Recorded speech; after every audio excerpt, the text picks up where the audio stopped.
ಭೂಗತ ಪಾತಕಿ ರವಿ ಪೂಜಾರಿ ಬಂಟ ದಿನೇಶ್ ಶೆಟ್ಟಿಯನ್ನ ಬೆಳಗಾವಿಯ ಹಿಂಡಲಗ ಜೈಲಿನಿಂದ ಎಸ್ಕೇಪ್ ಮಾಡೋಕೆ ಪ್ಲಾನ್ ಮಾಡಿದ್ದಂತ ಖತರ್ನಾಕ್ ಗ್ಯಾಂಗ್ ಒಂದು ಪೊಲೀಸರ ಬಲೆಗೆ ಬಿದ್ದಿದೆ.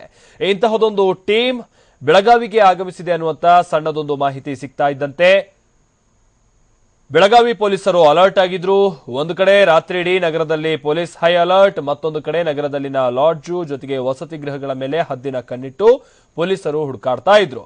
ಕೊನೆಗೆ ಬೆಳಗಾವಿ ನಗರದಲ್ಲಿನ ರೆಕ್ಸ್ ಎನ್ಎಕ್ಸ್ ಹೋಟೆಲ್ನಲ್ಲಿ ಉಳಿದುಕೊಂಡಿದ್ದು ಗೊತ್ತಾಗಿ ಪೊಲೀಸರು ಮಾರುವೇಷದಲ್ಲಿ ಬಂದು ಶಾರ್ಪ್ ಶೂಟರ್ಗಳನ್ನ ವಶಕ್ಕೆ ತೆಗೆದುಕೊಂಡು ವಿಚಾರಣೆಯನ್ನು ನಡೆಸಿದ್ದಾರೆ. ಆಗ ಭೂಗತ ಪಾತಕಿ ರವಿ ಪೂಜಾರಿ ಬಂಟ ದಿನೇಶ್ ಶೆಟ್ಟಿಯನ್ನ ಅಪಹರಿಸೋಕೆ ಸ್ಕೆಚ್ ಹಾಕಿದ್ದಾಗಿ ಇವರು ಬಾಯಿ ಬಿಟ್ಟಿದ್ದಾರೆ. ಜೈಲಿನಲ್ಲಿರುವಂತಹ ಆರೋಪಿ ದಿನೇಶ್ ಶೆಟ್ಟಿ ಕಿಡ್ನಿ ಸ್ಟೋನ್ ಇದೆ ಅಂತೇಳಿ ಸುಳ್ಳು ಹೇಳಿ ಇನ್ನೆರಡು ದಿನಗಳಲ್ಲಿ ಬೆಳಗಾವಿಯ ಜಿಲ್ಲಾಸ್ಪತ್ರೆಗೆ ದಾಖಲಾಗ್ತಾರೆ. ಅಲ್ಲಿಂದ ಅವರನ್ನ ಎಸ್ಕೇಪ್ ಮಾಡೋಕೆ ನಾವು ಸ್ಕೆಚ್ ಹಾಕಿದ್ವು, ಅದಕ್ಕಾಗಿ 5 ಲಕ್ಷ ರೂಪಾಯಿ ಸುಪಾರಿಯನ್ನ ತೆಗೆದುಕೊಂಡಿದ್ದಾಗಿ ವಿಚಾರಣೆ ಸಂದರ್ಭದಲ್ಲಿ ಈ ಖದೀಮರು ಬಾಯ್ಬಿಟ್ಟಿದ್ದಾರೆ ಅಂತ ಹೇಳಿ ತಿಳಿದು ಬಂದಿದೆ. ಅಂದ್ರೆ ಈ ಶಾರ್ಪ್ ಶೂಟರ್ಸ್ಗಳು ಬಾಯ್ಬಿಟ್ಟಿದ್ದಾರೆ ಅಂತ ಹೇಳಿ ತಿಳಿದು ಬಂದಿದೆ.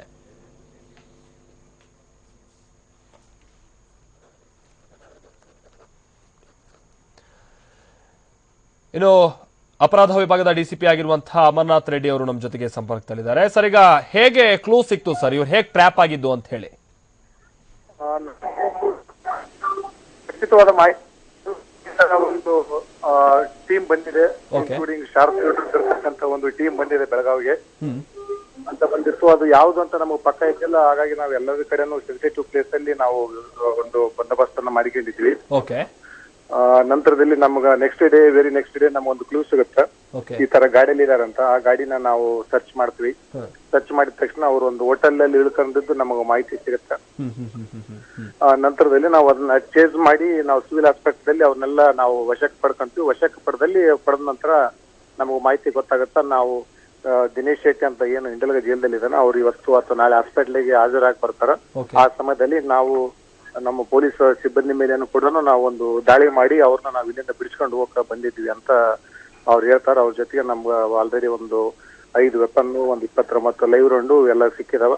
ನಾವಿನ್ನೂ ಅದನ್ನ ತನಿಖೆ ಮಾಡ್ತಾ ಇದ್ವಿ. ಅವ್ರನ್ನ ನಾವು ಮತ್ತೆ ನ್ಯಾಯಾಂಗ ಬಂಧನಕ್ಕೆ ಕೊಟ್ಟಿದ್ವಿ. ನಂತರ ಇವತ್ತು ನಾವು ಅವ್ರನ್ನ ಪೊಲೀಸ್ ಕಸ್ಟಡಿ ತಗೊಂಡಿದ್ವಿ. ಓಕೆ, ಎಲ್ಲಿ ಮೂಲದವ್ರು ಸರ್ ಇರೋ? ಅಂದ್ರೆ ಶಾರ್ಪ್ ಶೂಟರ್ಸ್ ಅಂದ್ರೆ ಹಿಂದೆ ಏನಾದ್ರು ಇವರು ಇದೇ ರೀತಿ ಕೃತ್ಯದಲ್ಲಿ ಭಾಗಿಯಾಗಿದ್ದು ಇದೇನಾದ್ರೂ ತಿಳಿದು ಬರ್ತಾ ಇದೆ ಸರ್? ಎಲ್ಲಿ ಮೂಲದವರೆಲ್ಲ? ಈಗ ಅದನ್ನ ನಾವು ತನಿಖೆ ಮಾಡ್ತಾ ಇದೀವಿ. ಇವರು ಸುಮಾರು ಕೇಸಸ್ ಅಲ್ಲಿ ನಮ್ಗೂ ಪ್ರಿಲಿಮಿನರಿ ಗೊತ್ತಾಗಿದೆ. ಬೇರೆ ಬೇರೆ ಸ್ಟೇಟ್ ಅಲ್ಲಿ ಮತ್ತೆ ಬೇರೆ ಬೇರೆ ನಮ್ಮ ಬೆಳಗಾವಿ ಬಿಟ್ಟು ಬೇರೆ ಬೇರೆ ಜಿಲ್ಲೆದಲ್ಲಿ ಕೂಡ ಇವರು ಡೆಕಾಯಿಟಿ ಕೇಸ್ ಅಲ್ಲಿ ಈ ತರದೆಲ್ಲ ಮಾಹಿತಿ ಇದೆ, ಇನ್ವಾಲ್ವ್ ಆಗಿರತಕ್ಕಂಥದ್ದು. ಓಕೆ, ಅಂದ್ರೆ ಕರ್ನಾಟಕದವರೇನ ಇವರು? ಕನ್ನಡ ಮಾತಾಡ್ತಾರೆ? ಇಬ್ರು ಮಹಾರಾಷ್ಟ್ರ ಮುಂಬೈದವ್ರು ಇದಾರ, ಇಬ್ರು ಬೆಂಗಳೂರವ್ರು ಇದಾರ, ಇಬ್ರು ಮಂಗಳೂರು ಸಿಟಿ ಅವ್ರು ಇದಾರ. ಟೋಟಲಿ ಒಬ್ರು ಅಬ್ಸ್ಕಾಂಡಿಂಗ್ ಆಗಿದ್ದಾರೆ. ಓಕೆ, ಅಂದ್ರೆ ಸರ್ ಇವ್ರು ಗನ್ ಕೂಡ ಇಟ್ಕೊಂಡ್ ಬಂದಿದ್ರು ಅಂತ ಅಂದ್ರೆ ಆ ಸಂದರ್ಭದಲ್ಲಿ ಏನಾದ್ರು ಅಡೆತಡೆ ಆದ್ರೆ ಅಲ್ಲಿ ಫೈರ್ ಮಾಡಿ ದೊಡ್ಡ ದುಷ್ಕೃತ್ಯ ಎಸ್ಕೋಕೆ ಹಾಗಾದ್ರೆ ಪ್ಲಾನ್ ಆಗಿತ್ತು ಅನ್ಸುತ್ತೆ ಇವ್ರದ್ದು? ಹೌದೌದು, 100%. ಅದು ಆ ತರ ಮಾಡೋದಕ್ಕೇ ಅವರೆಲ್ಲ ಪ್ಲಾನ್ ಮಾಡ್ಕೊಂಡು ಬಂದಿರ್ತಕ್ಕಂಥದ್ದು. ಓಕೆ.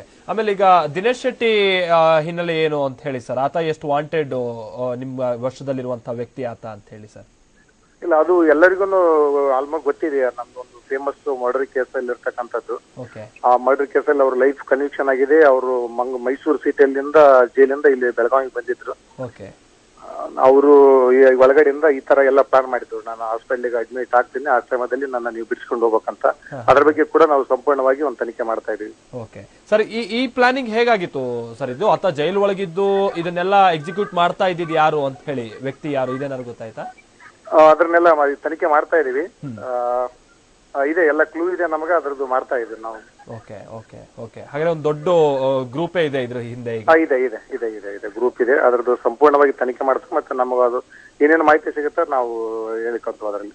ಓಕೆ, ಅಂದ್ರೆ ಸರ್ ಈಗ ಆ ದಿನೇಶ್ ಶೆಟ್ಟಿ ಆಲ್ರೆಡಿ ಅಪ್ಲೈ ಕೂಡ ಮಾಡಿದ್ನ? ಅಂದ್ರೆ ಕೇಳ್ಕೊಂಡಿದ್ದ ನಾನು ಹಾಸ್ಪಿಟ್ಲಿಗೆ ಇಂತಿಂತ ದಿವಸ ಅಡ್ಮಿಟ್ ಆಗ್ತೀನಿ, ನೀವು ಅದೆಲ್ಲ ಆತ ಪರ್ಮಿಷನ್ ಕೂಡ ತಗೊಂಡಿದ್ದ ಅನ್ಸುತ್ತೆ ಆಲ್ರೆಡಿ? ಹಾಗಾದ್ರೆ ಇವ್ರು ಅದು ನಮ್ಗೆ ಇನ್ನೂ ಅದನ್ನ ವೆರಿಫೈ ಮಾಡ್ತಾ ಇದೀವಿ ನಾವು. ಇವ್ರ ಪ್ರಕಾರ ಮಾಹಿತಿ ನಾವು ಇವತ್ತು ಅಥವಾ ನಾಳೆ ಅಡ್ಮಿಟ್ ಆಗೋದು ಇತ್ತು ಅವ್ರಿಗೆ ಸರ್ಕಾರಿ ಆಸ್ಪತ್ರೆಗೆ. ಓಕೆ, ಅಂದ್ರೆ ಸಡನ್ ಆಗಿ ಒಂದು ಕಾರಣ ಇಟ್ಕೊಂಡು ಅಡ್ಮಿಟ್ ಆಗೋ ಪ್ಲಾನ್ ಇತ್ತು ಅನ್ಸುತ್ತೆ ಅವನಿಗೆ? ಹೌದು. Okay. Thank you sir TV ಜೊತೆ ಮಾತನಾಡಿದ್ಕೆ. ಸೊ ಇದು ಅಪರಾಧ ವಿಭಾಗದ ಡಿಸಿಪಿ ಹೇಳಿರುವಂತಹ ಮಾಹಿತಿ ಅಂತೆ.